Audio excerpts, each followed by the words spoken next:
Hello, Wayfarers. My name is Maxwell Durbin-Tan, and I am the creator of Beyond the Obsidian Veil. What we have going on here and what you're seeing is the Wayfarers character sheet, in which I cobbled something up. This is episode 1, which will be a how to play. So we got a lot of touch on starting with the character sheet, because explaining the character sheet will kind of explain the rules going forward. So what I've created is the M.A.D system. The M.A.D system was born from honestly, during the peak of the pandemic. I have been writing a series of novels called The Trials of the Chosen, in which several times I wanted the dice to control the situation and what happened. So what I honestly did was choose a random die. This is here a d6 and pin it against another die. This is a d8. And I would usually roll the two and see what came out of it. So if my character was the d6 pinned against the evil guy, the d8, I would see which one rolled the highest, in which case, at least here, the d6 rolled a 4, and the d8 rolled a 2. So the d6 won. Yeah, so I started creating this thing called the M.A.D system. M.A.D mostly because my name is Maxwell Adam Durbin. I took Tan name because I'm married. And from there, I started writing an 800-page manuscript called The Annals of the Arakov, based on a language that I had created, which was the history of the divine. Anyway, and sorry, I keep looking over here because my image is so distracting. Yeah, anyway, sorry about that. The Wayfarers character sheet. So a lot of this from what you see will be different. For instance, adventure die, yes, that is true. Every Wayfarer starts with an adventure die, and an adventure die is basically the luck die for any of you candle keepers or GMs that are trying to basically just say, I have no idea what the situation calls for, so let the die decide. In which case, a brilliant example, my own GM, when I was running the Beyond game, asked me, were there guards outside? Is there a luck situation? So I had asked him to roll his adventure die, that d4, and to basically, against a dread. I pinned the dread, I believe, at a d6, and asked him to roll his adventure die against that dread. In which case, if the dread succeeded, there would be a guard. If the dread did not succeed and his adventure die succeeded, then that means it was a success. You'll see I have places for name, ancestry. Ancestries are your races. I'll touch more on this during the Wayfarer's Guide. Stress is how you accumulate HP. So all the Wayfarers, excluding the enemies, will have a d20 to basically mark their HP as they're taking stress, as determined by their defend against the dread of an enemy. You do a little subtraction. So let's say the dread got a 5 and your defend here at a d4 rolled a 2. So you would take 3 stress, bump that d20 up to a 3, or simply just write 3 for that. Background, every single Wayfarer will have a background that ties together with their ancestry. We chose Wind Glider here for Arden. Trauma, there are trauma saves. Traumas are lasting conditions, negative conditions, which a Wayfarer accumulates when they experience something traumatic. There are other situations which the book details, such as if in a single hit you take more than half of your HP, in which case you would do a mind versus the dread die, or the DD. So mind, let's see, Arden's mind was a d6 against the dread. Standard dread is a d6, so he'd roll that d6 against that d6, see which goes higher. and you succeed. There's a lot of rolling in this game, as in any tabletop RPG. And the reason for this is because I am a dice goblin and I love to roll dice. So if you are in a similar vein, then welcome to the M.A.D system. Imagination, basically, you use this to automatically succeed on an action feature, and we'll see action features later during the Wayfarers guide. Simply touching upon this just so you can see. Adventure points has been changed to path tokens. I have not updated the online form for the Wayfarers guide, but there is a newly updated printable sheet for the Wayfarers guide, which you can find in a lot of the links that I've submitted, either on Reddit, Instagram, or X now, or Threads. I'm everywhere. This also has changed from successful rolls. So something that I have always nagged my brain with is trying to remember Wayfarers leveling up. So instead of doing a level up where you do it per XP, it's per successful, excuse me, per successful roll. So in this case, I did write 5 successful rolls. However, that has been changed and reduced to 3 successful rolls, which equals 1 path token. And you need a certain amount of path tokens to upgrade your character, such as buying new skills, refining skills, buying action features, upgrading your action die or your domains and your attributes. Proficiencies here we'll touch on during the Wayfarers guide, but I think that is enough for the kind of the standard of what the Wayfarers guide offers. There are several of these little things called empowered, weakened, focused, distracted. These below are the negative conditions, above are the positive conditions. Positive conditions can be attained through several action features or even provided by your other Wayfarers within your faction, while negative conditions are usually given to you by enemies that you're combating, or when you roll that dreadful 1 on your die, in which case you have that condition for basically until you use it up. So for instance, let's say the classic standard example, let's say you're trying to climb a mountain. You would pin your body against the dread, and let's say the dread that the Candlekeeper set is a D8. You would roll the 2. In this case, I rolled a 1, which actually very fitting. And the dread was a 3.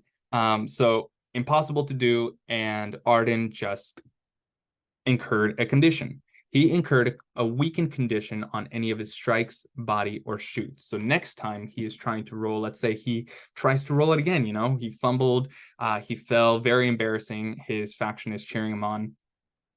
He decides to try it again. So the keeper increases the dread to a D10.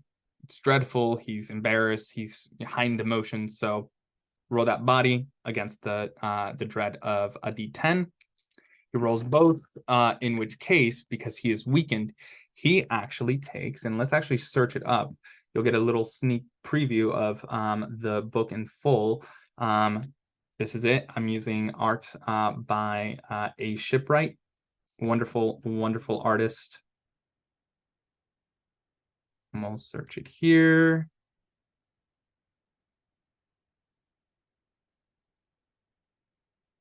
Oh my word. Here we go. Okay. So negative condition. So because he got the weakened condition, his body, strike, and shoot are a step down. So what that basically means in Arden's case, because he already has a D4, he would be rolling his adventure die as a disadvantage. So he would roll that dread D4, the body D4 again, and taking the lowest. Simple disadvantage and advantage rules call for a lot of these things. So once he uses that up, so rolls again, disadvantage, has a 2 against the dread, which I believe was a 10. Then Arden would fail again, in which case nothing happens. He cannot climb the mountain, unfortunately. Another added thing within the M.A.D system is exploding die. So the exploding die, if a lot of you are not familiar with it, when you roll your maximum on any given die, you roll again and add whatever you rolled. So let's say in the case of Arden, he's got the weakened condition, so he's rolling that d4 against that d10. Excuse me if you hear airplanes outside. And let's say he rolled a 4, in which case he would explode again. And if he rolls another 4, he gets to roll again. 3, which is 8, 9, 10, 11. So he gets an 11 against that 7, in which case he wins that check, or that roll. There are different examples for what a check might look like within the M.A.D system. These are not held to for people to be limited by the different skills checks that exist within the M.A.D system. It is simply a way for people to, if they have, you know, an exam or things in mind for what to do, and this is what you do. So for instance, what is a spirit die? When do I use my my spirit? In this sense, you would use your spirit for religion checks, medicine checks, perform, intuition, anything kind of related to, here's a little brief thing, anything to do with intuition, charm, connection, spirituality. So there aren't checks because you are rolling your spirit at all times. And then there are bonuses and other such wonderful things like advantages that are determined by your path and your profession, which again we'll be touching during the Wayfarers guide. So what is the M.A.D system? It is a completely crazy system that I made. It stands for Mystery, Adventure, and Dread.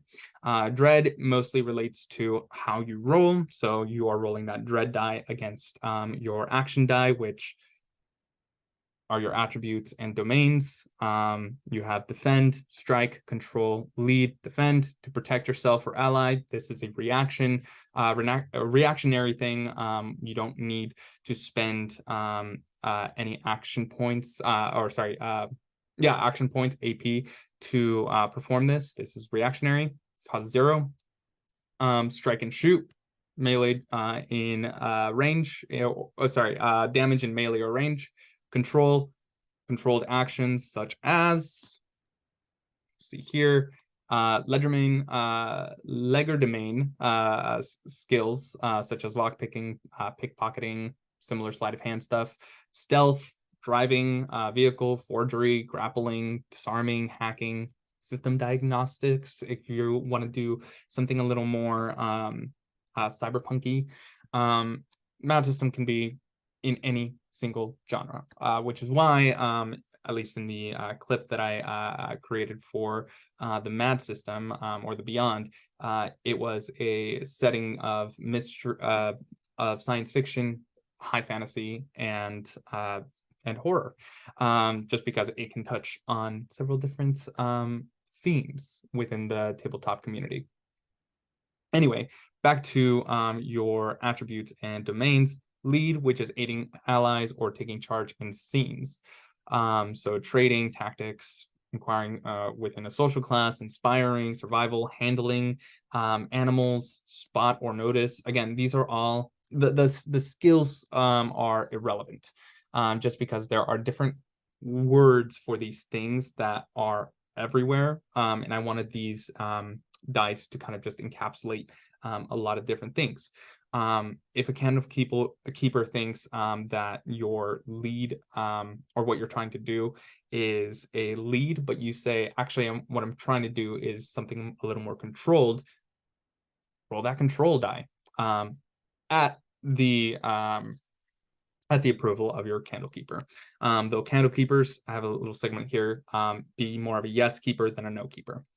Bodies, anything related to stamina, power, agility, and dexterity, mind, intellect, wisdom, and imagination, as well as spirit, which we talked about, intuition, charm, connection, and spirituality.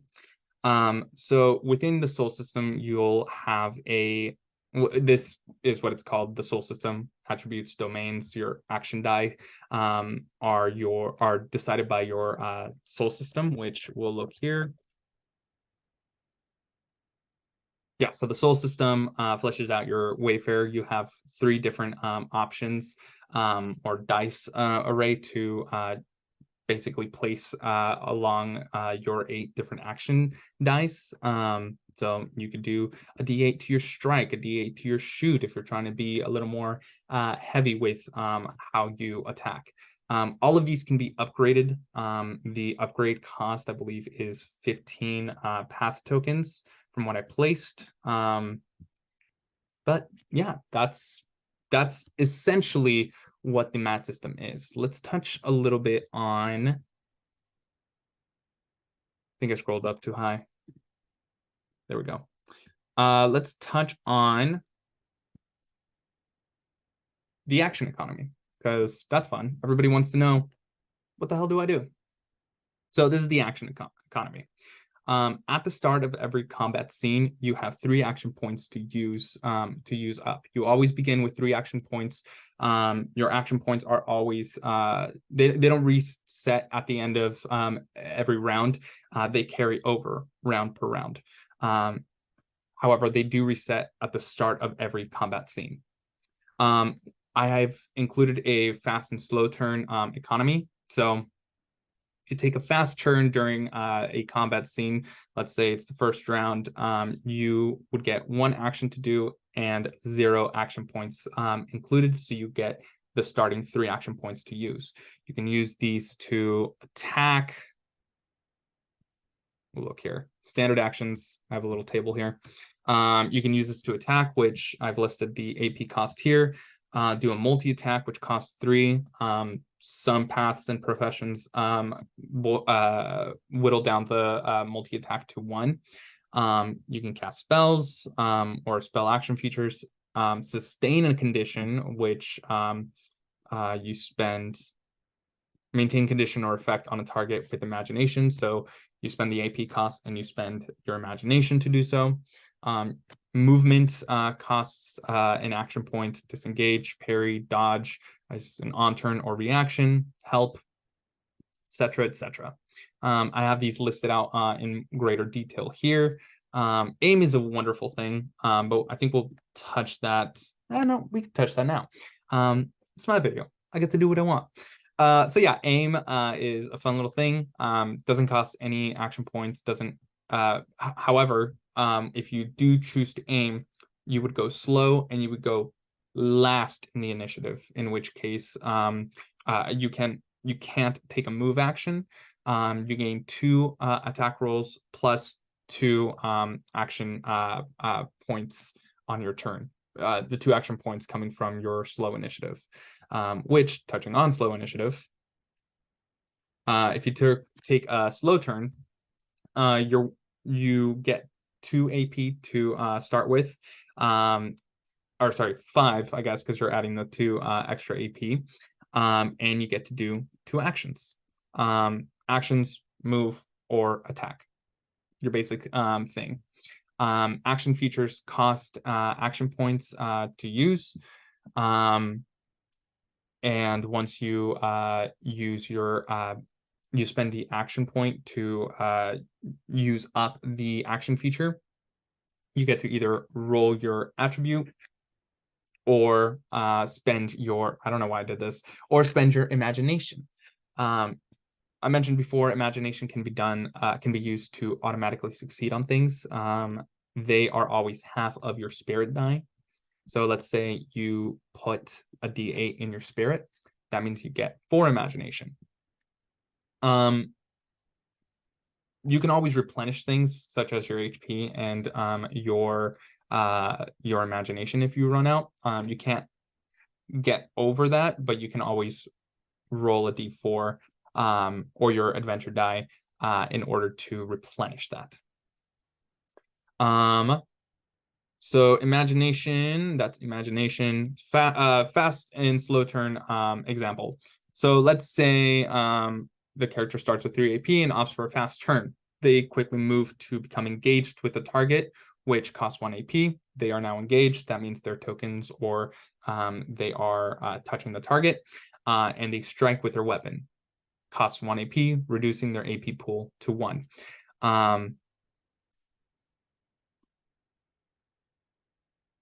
Ooh, yeah. So I messed up on that. So if you notice, this person was able to do 2 actions, and they did a fast turn. We're still learning, and we're still editing. Lovely thing about a playtest. So yeah, they are only able to do 1 action, either move or strike. Slow turn, start with 3 AP. They have 2 actions to do, in which case they could move, become engaged, and then strike with their weapon. And this is the lovely thing about the action features, which is still kind of a work in art, although I think I'm gonna settle on this. Action features have attributes, action points, and imagination or stress, basically using up every single thing on your character sheets. So how they are used, you spend your action point to basically power it up. And then you roll either your attribute or domain roll, or you can spend your imagination or stress. So let's say you are casting a fireball. The fireball action feature says it costs 2 AP to cast. Let's say you took a slow turn and then you move to a position to get further away. Let's say you wanted to get nearby, which is 2 clicks away from the target. So you move 2 clicks, or you move a click away because you were close. Move a click away to get nearby and cast your action feature. In which case, the spell that you cast costs 2 AP. So you moved and 2 AP to cast. So you still have 2 left because it's the start of the combat scene. You can either roll your shoot attribute to strike at it. Let's say your shoot attribute was a D6. Let's see if I can get this in focus. Hey, kind of. Or you can spend your imagination or stress to automatically succeed and deal the base number of imagination that it's asking. So let's say the fireball cost 2 imagination or stress. What you can do to automatically succeed, let's say you had a D8 in your spirit, so you had 4 imagination.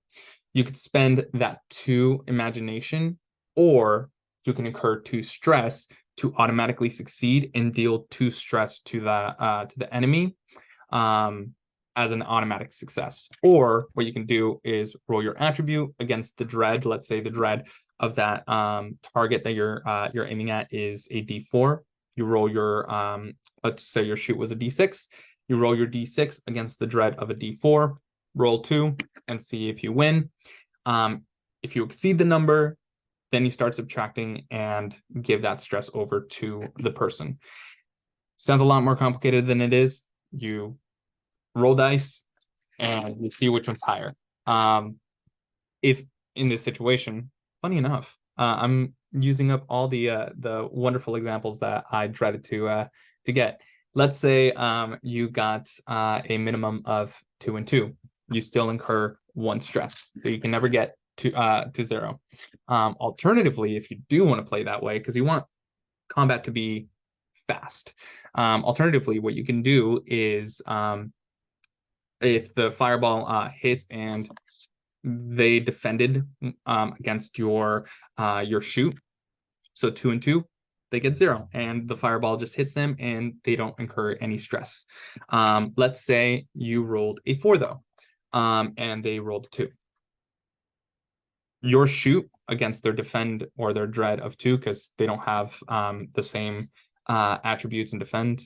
Enemies typically only have their single dread. They would incur 2 stress. Their health, and this is more for candle keepers running the game, their health is always double their dread die. So let's say the monster's dread is a D4. That means they have 8 health, or 8 stress, in which case after 8 they're done. And the reason I'm saying combat can be very, very fast is because what often happens is you explode on a die, in which case you keep rolling, and I've seen it happen during the play test, in which our lovely friend Godric, the immovable, rolled, I believe it was like a 27 on a single D4. He just kept rolling and maxing out that D4. What can happen is that enemies that are attacking you can also explode. So that is something to watch out for. Let's see what else we can talk about, because I believe that is pretty much it for the basics of how to run a game in the Beyond. Yeah, I guess this is more for the candle keepers, but we can also show you, for those that are playing as characters, what you'll be doing. So within the realm of the Beyond, you will always have 3 settings in which to play. So let's go to the Candle Keepers Requiem. Yeah, so you will always have 3 different settings to play.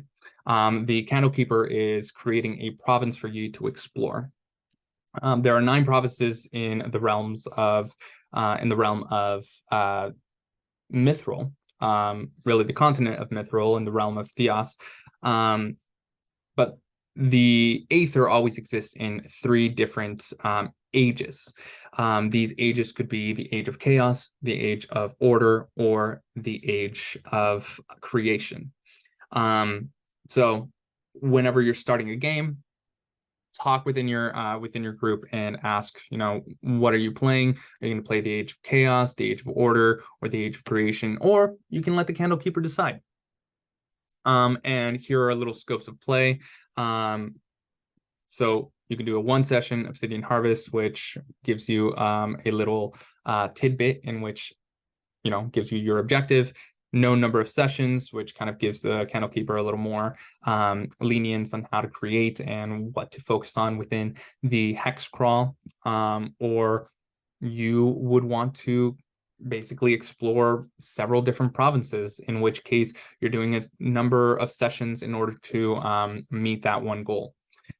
So there are game descriptions for the ages of existence. So the Age of Chaos, the Hearthstone, there's different things. This is mostly for Candle Keepers to look at the people of the realm, how to fill out your province. There is a whole section on how to create a province. This is borrowed from and elaborated and created and inspired by Mythic Bastionland, which is coming out. There's a hex map, Wilderness, which you place on a 12 by 12 grid. I have mine right here. They have seats of power, distant holdings, dwellings, temples, monuments, barrels. What you're doing is basically doing a little hex crawl. And you'll see that dwellings, temples, ruins, and this is why I say inspired, because different locations that you land on give you a condition. So a dwelling gives you the bolstered condition. Basically, you're bolstered, in which you, I believe, gain +2 to your skill checks or your attribute rolls. Temples, which give you the focus condition, etc., etc. So what you're doing is exploring a land in order to figure out the mystery of it, all while going through an adventure. So in all, the M.A.D system stands for mystery, adventure, and dread. Mystery for the mystery of the age of existence that your realm existence. Adventure, the exploring of the province that you are in, that the Candlekeeper created for you, as well as the dread, in which it is the way that you roll the dice and use the soul system for your Wayfarer. Yeah, I'm very excited. This game is now in playtest. It's been in the works for a few years now, and I never thought that I would honestly be creating such a wonderful thing. I'm excited for all of you to try it out and play and explore the wondrous machinations of what 4 years now of creating this has been. Yeah, this game is a chaotic blend of storytelling that I've had since I was a youth, and it's been exciting to create this and honestly explore such what the depths of the tabletop community is. But I feel like I'm rambling now, and I will let you go. Thank you so much for tuning in to this how to play Beyond the Obsidian Veil. Have a good night.